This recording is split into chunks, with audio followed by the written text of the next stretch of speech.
Hello guys, welcome back to my channel. ഇന്ന് നമ്മൾ ചെയ്യാൻ പോകുന്നത് ഇതാണ് എൻ്റെ തോർത്ത്, നീ കൊണ്ടുപോയി പുഴുങ്ങി തിന്നോ, ഇങ്ങനെ നിങ്ങൾ കേട്ടിട്ടുണ്ടോ?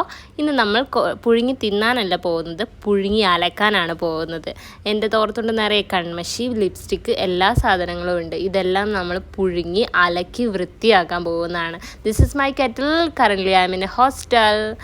കെറ്റിലേക്ക് ആവശ്യമായ വെള്ളം ഒഴിക്കുക.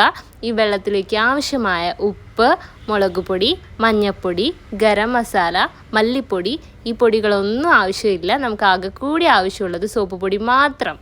സോപ്പ് പൊടി ഇട്ടിത് നന്നായിട്ട് തിളപ്പിക്കാൻ വെച്ച് കഴിഞ്ഞാൽ തിളച്ച് വരുന്ന സമയത്ത് ഇനി തോർത്ത് അടുക്കി പിടിച്ച് കരിഞ്ഞു കേടായി എന്നുള്ളൊരു പേരുദോഷം നമ്മളായിട്ട് കേൾപ്പിക്കേണ്ട. നമുക്ക് അടുക്കി പിടിക്കാതിരിക്കാനുള്ള ഒരു സാധനം അടിയിൽ ഇട്ട് കൊടുക്കുക.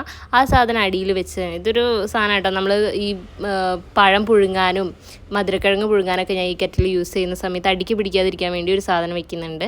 അത് വെച്ചിട്ട് തോർത്തുകൊണ്ട് നന്നായിട്ട് പുഴുങ്ങിയെടുത്ത് നല്ല ചൂടോടെ അലക്കി എടുത്തു കഴിഞ്ഞാൽ guys, trust me, it's really working 10 out of 10.